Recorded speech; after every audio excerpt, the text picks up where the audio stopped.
What is going on, guys? Jason Burke here, Styles Clash for life. Coming at you on YouTube, and today I've got some football focus. I know what day it is. I know I'm super late. I had a Storytellers Showcase benefit. I did a stage show this past weekend, did a poetry competition last night, so I have been on stage for the past 4 days, and it has gone wonderfully well. But let's talk now about something that has not gone wonderfully well. I apologize for the delay, but Steelers versus Jets. Pittsburgh at home plays against the Jets in their second preseason game, and they lost 17 to nothing. The scores irrelevant, obviously don't matter in preseason, but a shutout when you're playing your two new quarterbacks for the whole game and seeing what they can give you, Howard for a half and Aller for a half, and they produce 0 overall points, and the overall team looks as bad as it does, that can be a bit alarming. I'm going to say the same thing this week that I said last week, though. Just like Howard and Aller were not the world's best quarterback in the history of the NFL last week after one good game each, they are not the worst quarterback in the history of the world after one bad game each. Yes, it was bad games and it was cause for pause on the hype train, but let's slow our rolls. This is both Howard and Aller's second game in pro football action on the field ever. So let's pump the brakes a little bit, and we'll kind of break down kind of all the reasons around why this game was so bad. But let's go ahead and talk about stats real quick because I have a lot of names here, so I'm going to get to them quickly. Number one, Will Howard starts the game. Both Rodgers and Mason Rudolph were sitting. I assume they have the 1 and 2 quarterback spots locked up. Howard's job may now be in trouble. Let's talk about it. Howard goes 10 for 15 for 74 yards, no touchdowns, 2 interceptions, and sacked once. So the 2 interceptions are alarming. 10 for 15, not that bad. When I watched him play, I was like, oh, this is not quite as bad as the world was saying it was on Friday night, since I watched it on Monday. But yeah, 10 for 15, not bad. 74 yards means a lot of dump downs. He was wildly erratic on one of his first passes, missed the mark by a wide margin, was wide and high on one of his throws. The 2 interceptions, the first one, the safety just jumped clearly. They just baited Howard and jumped the throw very quickly. Bad read by Howard on that. Not good at all. The second interception looked less like Howard's fault. It looked like he and the receiver Roman Wilson were on different pages. But it also looked to me like the Cleveland or the Jets player held Roman Wilson and should have gotten some kind of an defensive pass interference call, in my opinion. So I don't know whose fault. I don't know if that was a penalty that wasn't called or if that was on Roman or Howard. The throw wasn't great, but the interception could have been multiple faults there. So I'm not going to be as hard on the second pick. But yeah, really tough day for Howard overall. Did make a couple decent throws. Was not as horrible as the world makes you believe. But the no touchdowns, 2 picks is rough, and the offensive line gave him no help as far as getting him sacked once, getting a lot of pressures, giving him no run game to work with. So a bad day for Howard. His job may be on the line. I do think Pittsburgh is still keeping 4 quarterbacks, but now I can see where if they're considering only keeping 3, that Howard is the obviously odd man out. So interesting to see how this Thursday's game goes. Sorry for the weird lighting changes. My camera is doing an autofocus thing. Drew Aller comes in the second half, looks slightly better. 11 for 23, not as good completion percentage, but played with a lot of backups. 11 for 23, 110 yards, no touchdowns and no picks, but 3 sacks. So no interceptions, not as good completions, but more yards for completion, but was sacked 3 times. So a lot of pressure on Drew Aller. The last week I said the offensive line, the starters played terrible and the backups played pretty good. This week the starter offensive line played terrible again and the backups played worse. This offensive line stinks on ice. We'll talk about it. Aller gets sacked 3 times. Also, has no run game to help him. And he had, I think, at least 3, if not 4, drops by wide receivers. Several drops in this game. So he throws for 110 on 11 completions and had at least 3, if not 4, that should have been completed that were dropped by his backup receivers, guys that are not going to be on the team. So I'm not going to be as hard on Aller. He had some pretty good reads. Did miss some throws as well. Did extend some plays that got him sacked as well. So not the best game for either guy. Aller looks slightly better, but plays against weaker competition. So either way, it was tough. Running back wise, only one guy stands off the page, and that's the guy that got the most carries. Jalen Warren and Rico Dowdle did play in this game. Both guys played a little bit, had a couple decent, like 5-6 yard carries, nothing special, but nothing terrible. Caleb Johnson gets the majority of the carries in this game, 10 carries for 39 yards, plus 2 catches for 15 yards. So slightly higher average than my favorite running back from last week, Lou Nichols, who didn't play much in this game. Caleb Johnson, again, 3.9 yards per carry average is not great, but it's better than the averages from last week. Did also get involved in the pass catching game at 2 catches for 15. While those numbers are not great by any means, they are by far the best he's had in the NFL so far. What's alarming to me is that he looks like he has no burst. Now, that's been the common theme with him so far in his whole career. No burst. The two things that stood off the page to me in a negative sense with Caleb Johnson here were, number one, no speed, which I was a defender of his speed coming out of college. I always said that he looked slower on tape than he actually was, and that he got moments in the open field where he showed more speed than you thought he had. In this game, I was wrong. He had no speed in this. One chance he had to break outside where he had a lot of room, and the guy caught him quickly on the outside for a tackle. And another one, he had a big hole that he had a lot of room that he closed quickly. So not only is it no burst when getting the ball, but no speed in the open field. Also, he's not making any guys miss tackles. Lou Nichols is a guy that finishes strong when he gets the ball. Whether there's room there or not, he makes something out of nothing. You know, even Eli Heidenreich, who didn't do much in this game either, is not being given a very good offensive line. But when he gets the ball, you can see how quick he looks. He gets tackled fast, but he's got the jitter and the spin and the fake. He's ready to move. He has burst. Nichols has strong finish and can run through tackles. Caleb Johnson doesn't have that. That's what's alarming. So in spite of this being an okay stat game for him with what he was given, he didn't show any traits that make you want to keep him. He's fighting for that third running back spot with Heidenreich and Nichols, and I think he's firmly behind Nichols, and I think he should be. I think if he doesn't jump off the page with giant plays this week, and I don't think he will, I think Lou Nichols is the third best running back in Pittsburgh. I would let go of Caleb Johnson or trade him for a seventh if you can. At this point, I'm getting ready to give up on Caleb Johnson. I know the line's not helping him, but he's not helping himself either.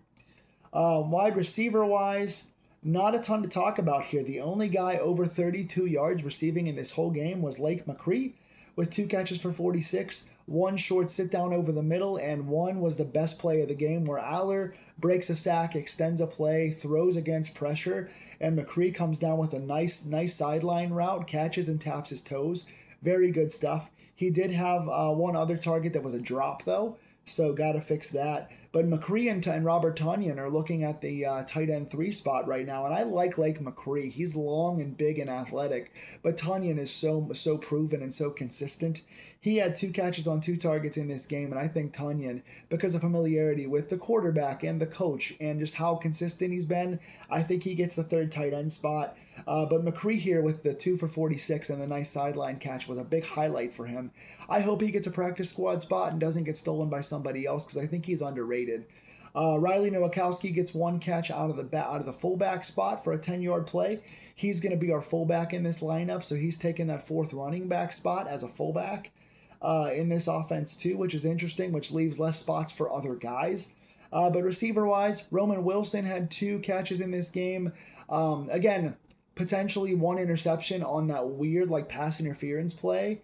And then, there was another one they were saying he might have run the wrong route. So people are kind of fed up. But I think he made the most of his 2 catches in this game. And Bernard didn't do anything in this game, only 1 target with no catches. So I think the wide receiver 3/4 battle is pretty open for me.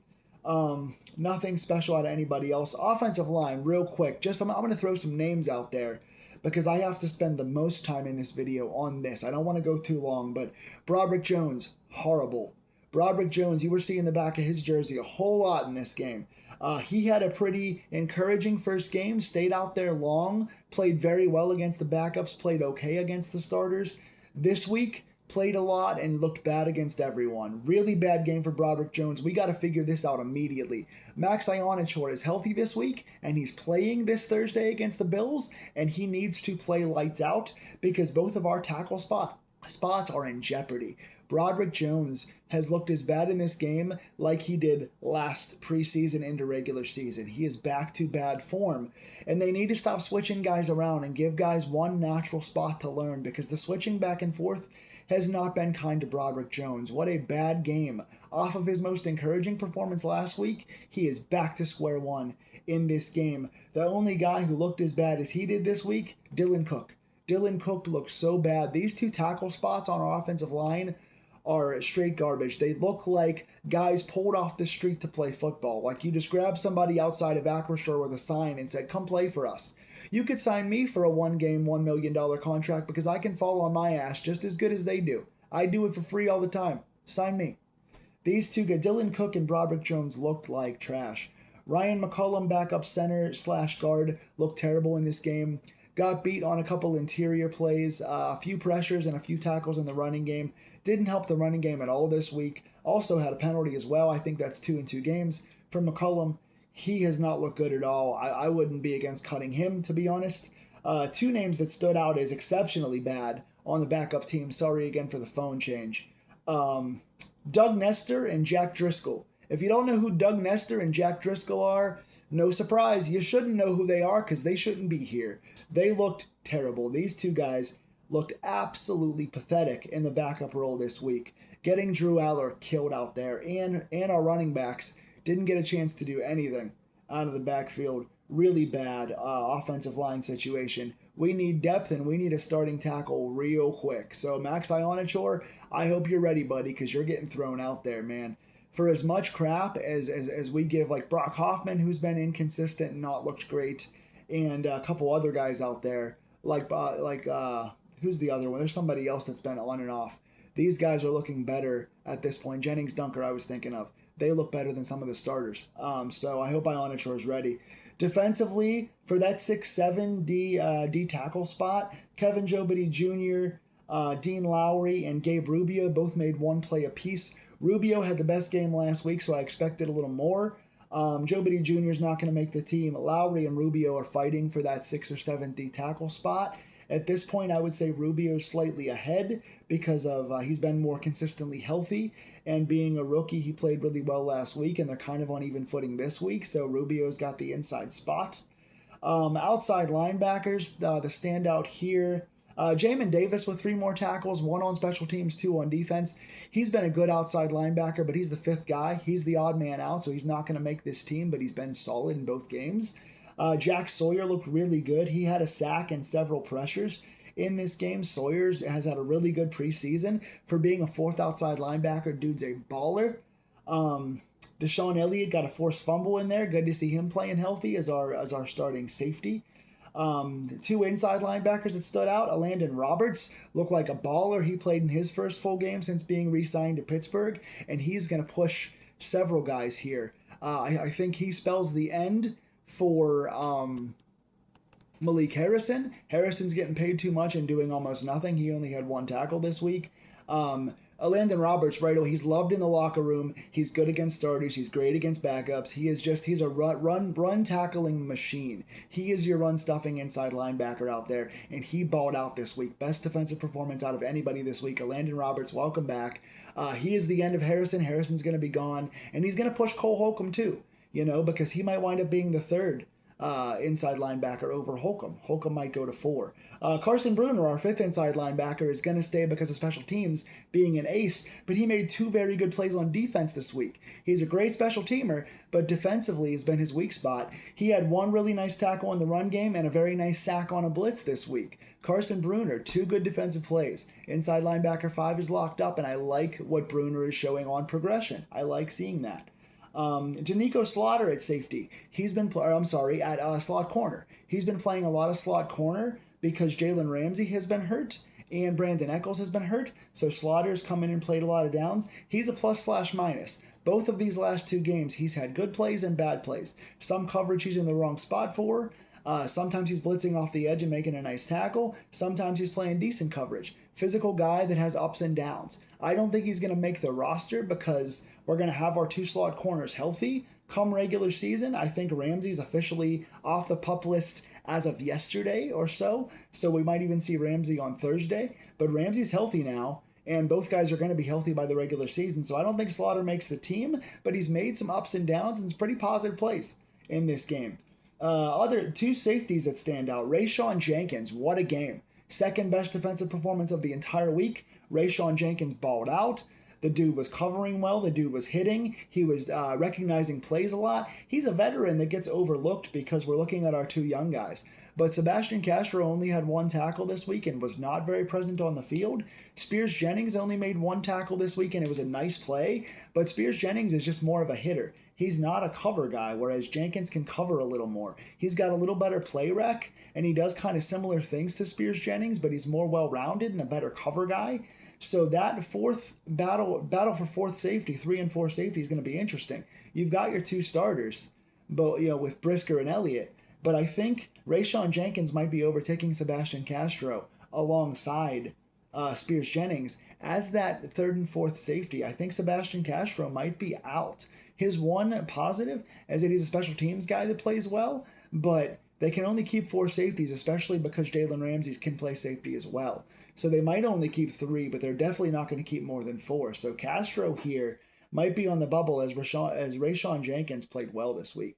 Jack Henderson also made 2 nice tackles at safety. He's not going to make the team, but he's a nice local prospect that's probably going to go to the practice squad. Good game for him. Caden Weegan had 1 nice 22-yard kick return. No big punt returns. He was not on the field much as a wide receiver this week, so he didn't get to show any upside there. And his return game has not been great. He had 1 in the open field where he made a couple nice moves. It was his first time we've seen him kind of look positive as a returner and didn't get to receive it all this week. So it's going to be interesting with Max out there. Hurleman, who also had 1 nice return. Kind of dueling for that same spot. I think Weegan makes the team because of the high praise and the high draft pick, but he's been a little bit underwhelming as a returner so far. And then Laith Marjan missed a field goal, which kept us shut out in the first half. He was promptly cut after the game. So no surprise that Marjan was not going to be our kicker with Boswell on the team, but he missed a field goal and was cut. So that's my rundown of all the players. Who impressed you in this game and who did not? What do you think of our 2 young quarterbacks? Are you totally off the boat now, or do you think 1 bad game is kind of the same as 1 good game? Tell me your comments below. Does this make Mason Rudolph the clear number 2? What do you think about those battles for like inside linebacker, defensive tackle, and safety 3 and 4? Tell me what you think and who you're looking most forward to see play on Thursday against Buffalo. Do you want to see the starters play? Do you want to flesh out some of the depth chart stuff? And what do you think about this disappointing 17-0 loss to the Jets? Tell me in the comments down below. Please like, share, and subscribe. I am sorry for my lateness, but I will be home this Thursday to watch the Steelers and Bills game, so you will get a review Thursday night directly after the game, God willing. Go Steelers. I'll see you soon.